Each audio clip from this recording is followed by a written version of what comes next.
नमस्कार भाइयों, कैसे हैं आप सब। मैं फिर आपके लिए जो है नया वीडियो लेके आ गया। पिछली वीडियो में हमने जाना था भाइयों ऋग्वेद मंडल में सृष्टि रचना का प्रमाण, और आज हम जो जानेंगे उसी के आगे का श्रीमद् देवी भागवत पुराण में सृष्टि रचना का प्रमाण, जो कि जीने की राह पुस्तक संत रामपाल जी द्वारा लिखित पुस्तक से है भाइयों। तो चलिए वीडियो को ज़्यादा ना खींचते हुए जानते हैं श्रीमद् देवी महापुराण में सृष्टि रचना का प्रमाण, जो कि जीनी की राह पुस्तक संत रामपाल जी महाराज जी द्वारा लिखित पुस्तक से भाइयों।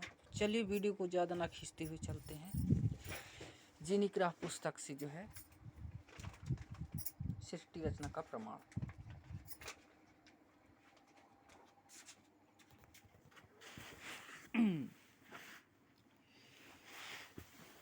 जैसे कि मैं बताता रहता हूँ भाइयों, इसको जो है आप हर निःशुल्क घर बैठे मंगवा भी सकते हैं। कैसे मंगवा सकते हैं मैं आपको जो है बता देता हूँ। जब आप जो है संत रामपाल जी महाराज जी का जो है सत्संग जो है इन टीवी चैनल पर देखेंगे, तो टीवी की स्क्रीन पर जो है कॉन्टैक्ट नंबर चलते रहते हैं भाइयों, पीली पट्टी में नीचे की तरफ, जिन नंबरों के जरिए जो है आप अपना नाम, पता, एड्रेस और पुस्तक का नाम जो है SMS करके घर बैठे निःशुल्क मंगवा सकते हैं। तो चलिए चलते हैं भाइयों श्रीमद् देवी महापुराण में सृष्टि रचना का प्रमाण कैसा क्या वर्णन है। ये अच्छा से दिखाने का प्रयास करूंगा और बहुत ही अच्छी तरीके से जो है आप लोग को समझ में आए इस तरह से जो है जानकारी देने का प्रयास करूंगा।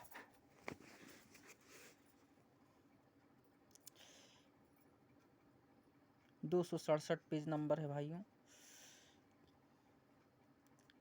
पवित्र श्रीमद् देवी महापुराण में सृष्टि रचना का प्रमाण।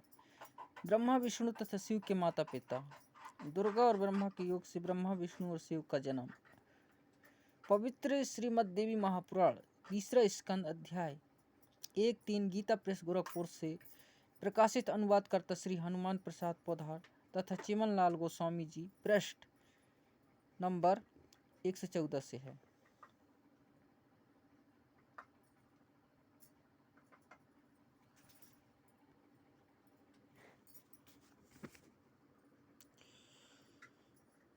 प्रश्न नंबर 114 से 118 तक का विवरण दिया है भाइयों।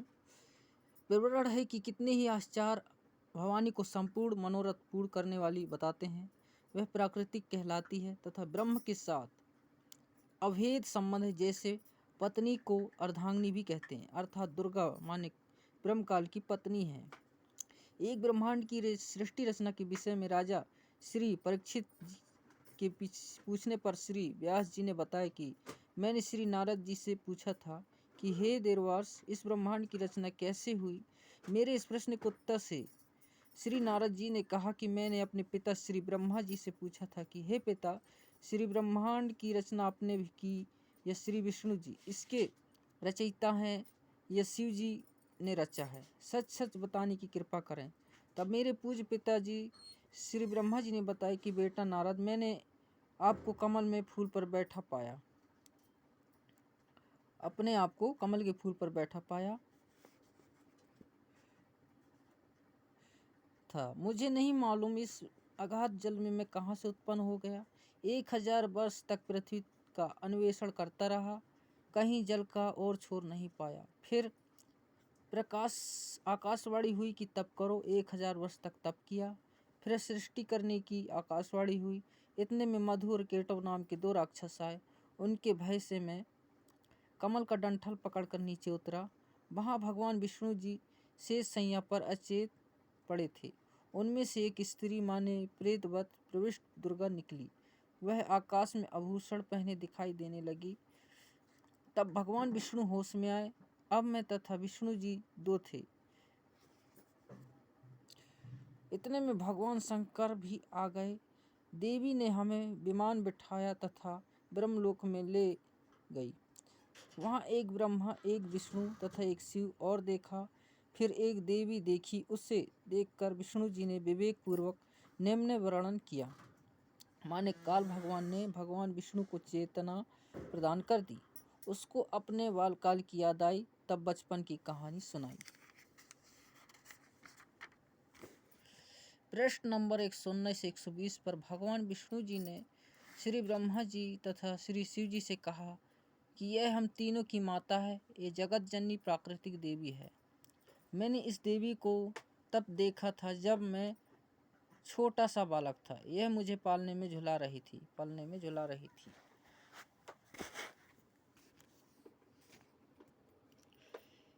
तीसरा स्कंद प्रश्न नंबर 123 पर श्री विष्णु जी ने दुर्गा जी की स्तुति करते हुए कहा, तुम शुद्ध स्वरूपा हो, यह संसार तुम्ही से उद्भासित हो रहा है। मैं विष्णु, ब्रह्मा और शंकर, हम सभी तुम्हारी कृपा से ही विद्यमान हैं। हमारा आविर्भाव, जन्म, तिरुभाव, मृत्यु हुआ करता है, अर्थात हम तीनों देव नाशवान हैं, केवल तुम ही नित्य हो, जगत जननी हो, प्राकृति देवी हो। भगवान शंकर बोले, देवी, यदि महाभाग विष्णु तुम्ही से प्रकट उत्पन्न हुए हैं तो उनके बाद उत्पन्न होने वाले ब्रह्मा भी तुम्हारे ही बालक हुए। फिर भी मैं तमोगुणी लीला करने वाला शंकर के तुम्हारी संतान नहीं हुआ, अर्थात मुझे भी उत्पन्न करने वाली तुम ही हो। विचार करें, उपरोक्त विवरण से सिद्ध हुआ कि श्री ब्रह्मा जी, श्री विष्णु जी, श्री शिव जी नाशवान है, मृत्युंजय माने अजर अमर व सर्वेश्वर नहीं है, तथा दुर्गा प्रकृति के पुत्र तथा ब्रह्मा काल सदाशिव इनका पिता है। तीसरा स्कंद प्रश्न नंबर 125 पर ब्रह्मा जी की पूछने पर कि हे माता, वेदों में जो ब्रह्मा कहा है वह आप ही हैं या कोई अन्य प्रभु है? इसके उत्तर में यहाँ तो दुर्गा कह रही है कि मैं तथा ब्रह्म एक ही हैं। फिर भी तीसरे स्कंद व 6 के प्रश्न नंबर 129 पर कहा है कि अब मेरा कार्य सिद्ध करने के लिए विमान पर बैठकर तुम लोग शीघ्र पधारो, जाओ।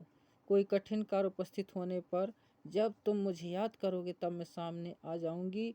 देवताओं ने मेरा माने दुर्गा तथा ब्रह्म का ध्यान तुम्हें सदा करते रहना चाहिए। हम दोनों को स्मरण करते रहोगे तो तुम्हारा कार्य सिद्ध होने में तनिक भी संदेह नहीं है।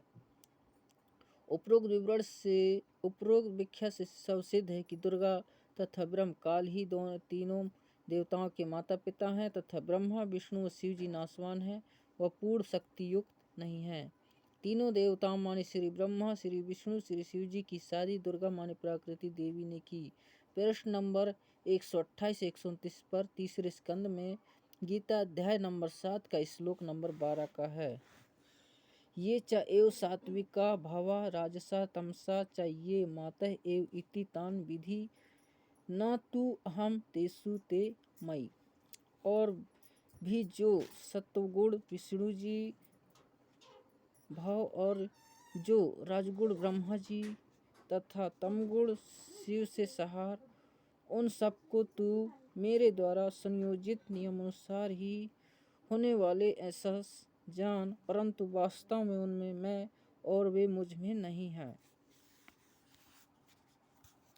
ठीक है भाइयों, फिलहाल अभी के लिए इतना ही। अगले वीडियो में जानेंगे पवित्र शिव महापुराण में सृष्टि रचना का प्रमाण। वीडियो अच्छा लगे लाइक, शेयर, कमेंट, चैनल को सब्सक्राइब जरूर करें ताकि हर आगे आने वाला वीडियो सबसे पहले दिखाई दे। भाइयों, मेरा वीडियो सबसे पहले आप लोग को दिखाई दे। ठीक है भाइयों, तब तक के लिए धन्यवाद, नमस्कार।